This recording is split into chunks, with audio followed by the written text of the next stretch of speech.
Pero primero vamos con Rafael Cardona.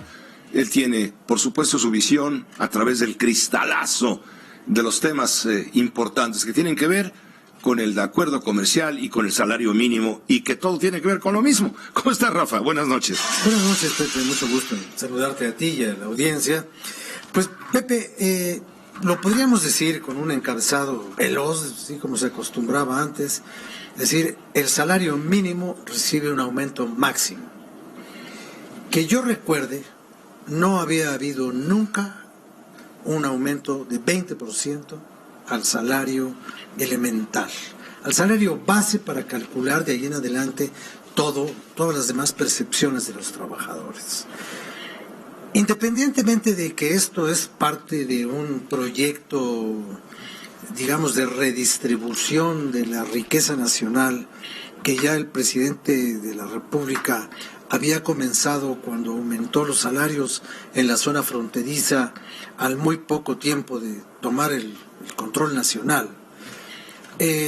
También esto de los salarios es parte de una reforma laboral que tiene sintonía y que tiene como uno de sus componentes el acuerdo comercial que sustituye al NAFTA y del cual ya hemos hablado tanto durante estos últimos días, derivado precisamente de las inspecciones que veedores o oidores o supervisores o metiches o entrometidos de la Embajada de los Estados Unidos van a hacer sobre la forma como México está cumpliendo con su reforma laboral inducida y sugerida y hasta yo diría presionada por el gobierno de los Estados Unidos. Y aquí ni siquiera incluyo a Canadá porque los canadienses siempre viajan en el remolque o en el cabús de este ferrocarril de la economía norteamericana.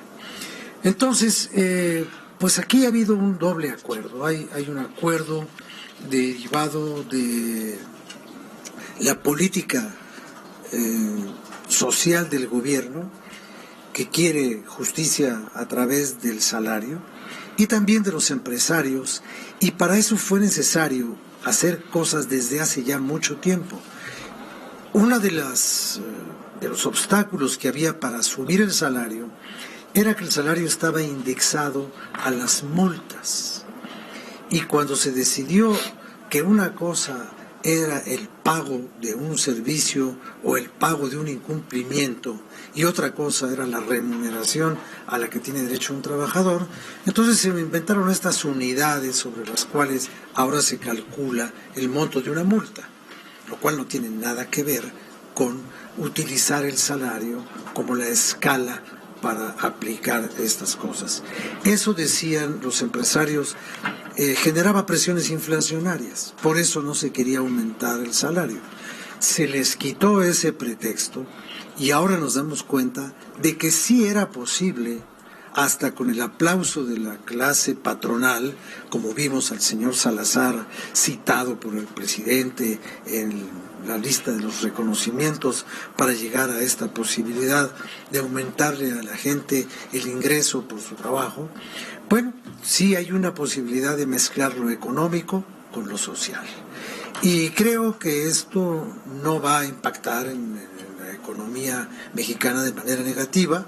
Yo sí creo que durante muchos años había una variable que jamás se movía, y que era el salario. Se podía, si aumentaban los precios de los insumos de la producción de cualquier cosa, el empresario lo pagaba y decía, pues ni modo, tengo que pagar porque ahora me cuesta este material para mi fábrica, me cuesta más caro por los precios internacionales. ¿Y quién era el que terminaba pagándolo todo? El trabajador. Como tengo que pagar más caros los insumos de mi producción, pues entonces despido a 20. O despido a 10, o despido a 5, o les mantengo el salario aumentando 1%, 2%, y cada año veíamos nosotros que después del sesudísimo trabajo de la Comisión Nacional de los Salarios Mínimos, decíamos, el aumento al salario mínimo alcanza para comprar una tortilla. Ahora ya no alcanza para comprar una tortilla, alcanza para un poco más. Un 20% de aumento es algo que en ninguna negociación sindical se ha logrado nunca. Siempre son aumentos del 4, del 3, más las prestaciones acumuladas y todo lo demás. Pero hoy, pues el gobierno dice, yo había hecho un compromiso de aumentar los salarios y lo está cumpliendo. Y vamos a ver en el próximo trimestre cuál es el impacto, pero yo creo que el Banco de México mantendrá el control sobre la inflación, manejando una buena política monetaria, y yo espero que algún día el salario mínimo llegue a ser lo que siempre quiso don Fidel Velázquez, que siempre decía, mire compañero, no importa el salario mínimo, lo que queremos es el salario necesario, el necesario para vivir con dignidad, para vivir con decoro y para que el trabajador tenga solamente lo que necesita y un poco más. Gracias, Rafael. Gracias, Pepe. Buenas noches. Buenas noches, Rafael Cardona, su cristalazo. Vamos.